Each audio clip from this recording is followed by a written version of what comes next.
Всем привет, вы на канале Дифи, и вышло новое обновление 3.5.1. И я решил сделать на него обзор и также расскажу, как настроить новые параметры в Turbo. В общем, с вас лайк, подписка, также внимательно смотрите на тайм-кода, так как они есть в описании под роликом. Ну и начнем с того, что добавили два новых автомобиля, один в турнирный автосалон, ну и еще одну тачку добавили в обычный.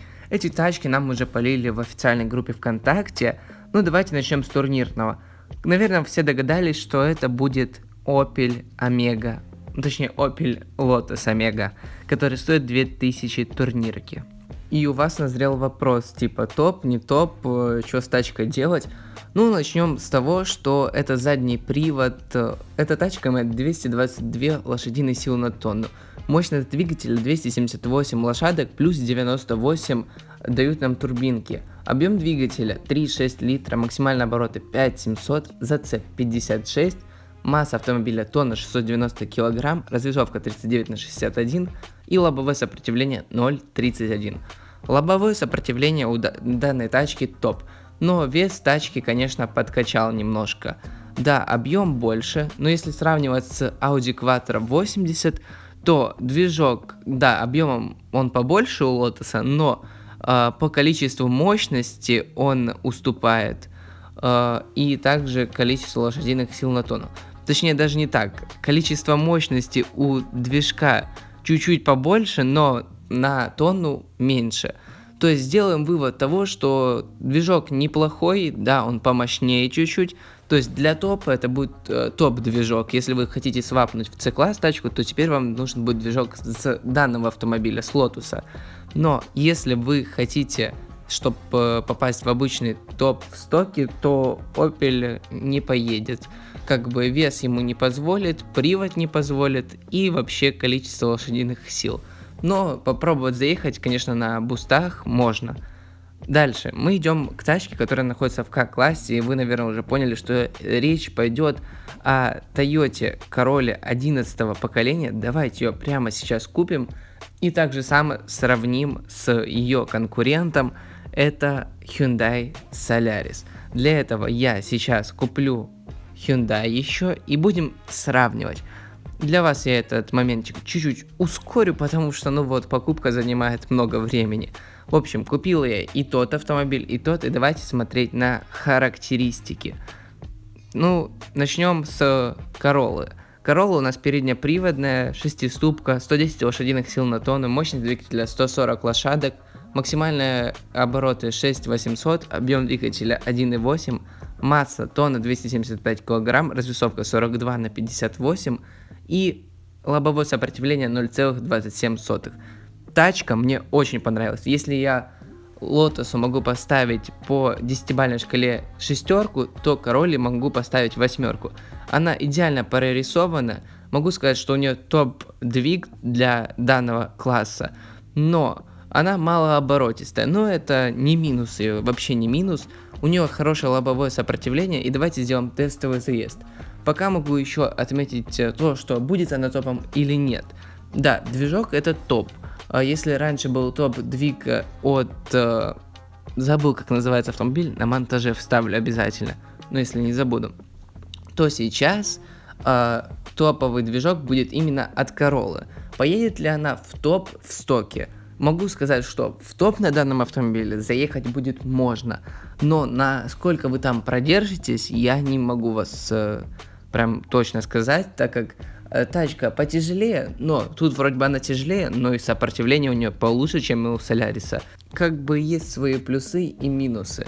Ну, давайте судить честно. Если движок мощнее, то и тачка будет быстрее. Так же самое у нее привод передний, его будете менять на задний, если захотите сделать тачку в стоке.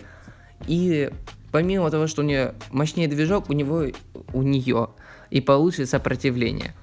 А результат у нас 29 секунд 46 сотых, можно было и лучше проехать, если честно. В общем, ставлю ставки на то, что данный автомобиль поедет в топ. Не знаю, займет он ли первые строчки в топе, но в топе данная тачка будет. И именно поэтому, когда появится обновление на айфоне, я обязательно прокачаю данный автомобиль в стоке. Также еще изменили цены на турбинки и на детали для чарджера.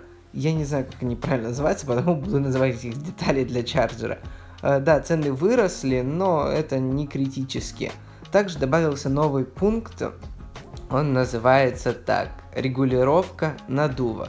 Сейчас мы об этом поговорим, но чуть-чуть попозже. Давайте дойдем до конца обновы, и потом я вам расскажу, как настраивать регулировку наддува. Да, сделали они прикольно, вот всякие пружинки заморочили, сделали классную анимацию. И как это настроить, я вам расскажу чуть-чуть позже. В общем, помимо этого, такая же самая анимация есть и для чарджера. Но в чарджере она выглядит чуть-чуть по-другому, я вам это позже покажу. И что еще произошло в обнове? Ну, во-первых, убрали первоапрельский ящик, да, ну, как бы никому он не нужен был. Еще изменили характеристики турбин, то есть добавили их еще больше разнообразия помимо этого. Выбрать теперь есть из чего. Вот, кстати, так выглядит на чарджере. Давайте еще, что я забыл сказать по обнове. Ну, во-первых, в тюнинге теперь есть тоже вот эта вот регулировка наддува. Ну, как бы вы можете там отрегулировать, можете здесь, как бы разницы нету. Вот так же самое нажали и начинаете настраивать. Но об этом чуть попозже, как настраивать. Напоминаю, что тайм-кода есть, вы можете просто перейти по данному тайм-коду и сразу смотреть настройку. Вроде бы по обнове я все сказал, но нет, еще не сказал про Dynastent. Чуть-чуть улучшили дизайн его и настройку. То есть вот так вы делаете общий тест, в принципе сильно не изменилась эта ячейка. И вот тут, когда вы настраиваете, вы можете более детально настраивать циферки. Ну, в принципе, прикольно сделали, но я не скажу, что это прям какое-то нововведение. Просто редизайн. В общем, вроде бы все сказал. Добавили 2 тачки, изменили сцены на турбинке, добавилась регулировка турбин, убрали первоапрельский ящик, и все вроде бы. Кстати, эти тачки еще их нету в топе, не в C-классе одиночном, не в K-классе одиночном, не в командном, их нету. Хотел я снять 2 части, одну про обнову, а другую про настройку. Но понял, что в принципе про настройку нечего снимать, и объединил эти 2 ролика на монтаже в один. Также у меня был на этом аккаунте купон перепаковки. Давайте перепакуем эту копейку, так как я думаю, на этот аккаунт больше не зайду, а купон будет просто как бы пропадет, да и ладно, перепаковали и все, короче. Теперь установим чип на данную Короллу, пусть будет, почему бы и нет. И теперь давайте поговорим о настройке как на чарджер, так и на турбо. Ну, во-первых, зачем мы сделали эту настройку и почему подняли цены? Чтобы просто сделать баланс между турбо и чарджером. Больше никакой цели у разработчиков не было. Ну а регулировку добавили для того, чтобы добавить более реалистичности в игру. Ну вот, я поставил 2 турбинки, да, кстати, их очень много стало, теперь реально есть дорогие и за монеты, и за баксы. И у меня появилась одна идея, но об этом вы узнаете, когда выйдет обнова на iOS. Так что если у вас пока на iOS не вышла обнова, если вы смотрите данный ролик и играете на iOS платформе, то скупайте пока турбинки, лишним это не будет. В общем, теперь поговорим о том, как настраивать эти турбинки. Ну, во-первых, заходите и делаете тест. У вас есть несколько видов пружинок. У каждого из них есть своя жесткость. Вы смотрите в левом углу, у вас есть такое кольцо, в котором есть стрелка. Вот видите, белое это то, докуда доходят показатели наддува. Вот, на белом она вообще не подвинулась, и вы смотрите в конце на пиковую мощность. Вот 167. Давайте попробуем поставить сюда черную пружинку и посмотрим, как изменится пиковая мощность и на реакцию вот этой вот стрелочки, которая будет двигаться. Ну, во-первых, пиковая мощность уже стала побольше, но мы поставили пока только красную пружинку. То есть у вас выросла пиковая мощность, и в соответствии стрелочка начала двигаться чуть дальше и чуть-чуть быстрее. Давайте попробуем поставить черную пружинку и смотрим сразу, что пиковая мощность начала тоже расти, стрелка начала больше отклоняться, и это значит, что черная пружинка вам подходит. Как тут не переборщить? Ваша вот эта стрелка красная не должна заходить за пределы 35 в надуве. Вот, в принципе, можете зайти почитать. И если будет больше 40, то это произведет к поломке двигателя. Но вот идеальный диапазон это от 25 до 35.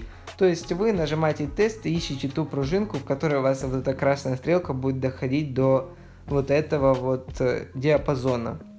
Теперь поговорим о чарджере. Вроде бы все просто и вроде бы понятно и доступно объясняю. Если вы что-то не поймете, просто напишите в комментах, я попытаюсь вам написать и объяснить то, что вам было непонятно. Теперь ставим чарджер. Ну, в общем, продаем вот это все, потому что на чарджер может не хватить, так как цены подросли чуть-чуть. В общем, ставим чарджер и давайте, ну, вот, любой, вообще любой, не будем как-то выбирать долго, пусть будет, ну, вот, за 15 тысяч, почему не взять подешевле? Вообще можно и за 6 было взять, но я давайте возьму за 15, пусть будет он. Покупаем. И нам, наверное, не хватит сейчас на детальку, да, не хватает.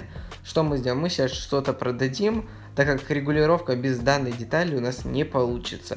Но вы сразу можете заметить изменения, если вы нажмете на регулировку надува, то теперь у вас будет чуть-чуть другая анимация. Ну давайте, ну ладно, давайте бегом пробежимся. Если тут, в принципе, их ничего не изменилось, принцип настройки тот же самый. Просто вот у вас теперь вместо того, что вы настраиваете пружинку, вы теперь выбираете размер шкива. То есть, в принципе, то же самое. Так же самое вы ищете диапазон, чтобы он был от 25 до 35. Какой вам шкив подходит, чтобы красная стрелка заходила в этот диапазон. Такой вы и ставите. Я решил заработать деньги, я продал все, что у меня было, купил пару ящиков, еще открыл их. Продал выпавшие мне предметы и, в общем, купил еще одну недостающую деталь в чарджере. Давайте вот это вот купим за 80 тысяч. Теперь что? Давайте попробуем настроить. Ну, в принципе, метод настройки также само настраивается. Вот, демонстративно покажу. Вот ставим 50. Смотрим, что красная стрелка дошла до 10. Пиковый момент у нас 229. Окей. Давайте попробуем изменить на шкив, который 10%. Почему бы нет, не попробовать. Видим, что красная стрелка не хочет так сильно идти вверх. И пиковая мощность была поменьше, чем мы набирали при шкиве в 50%. Давайте попробуем поставить шкив 100%. Видим, что стрелка красная сразу скаканула, что мощность пиковая возросла. Теперь на своем автомобиле вы так же самое ищете нужный вам шкив или пружину и смотрите, чтобы красная стрелка просто не заходила в диапазон от 25 до 35, чтобы она была в этом диапазоне, чтобы ни выше, ни ниже. И от этого будет просто сильнее надув, и, соответственно, автомобиль будет лучше ехать. Вроде бы доступно объяснил, по обнове тоже все сказал, про настройку сказал. Также напоминаю, что вы можете настраивать в тюнинге регулировку надува. И если что-то вам было непонятно, пожалуйста, напишите об этом в комментарии. Я буду рад их прочитать, ответить вам, помочь. С вами был, как всегда, Диффи. Ждите новые ролики. Надеюсь, что обнова на iOS тоже скоро выйдет. Всем пока-пока.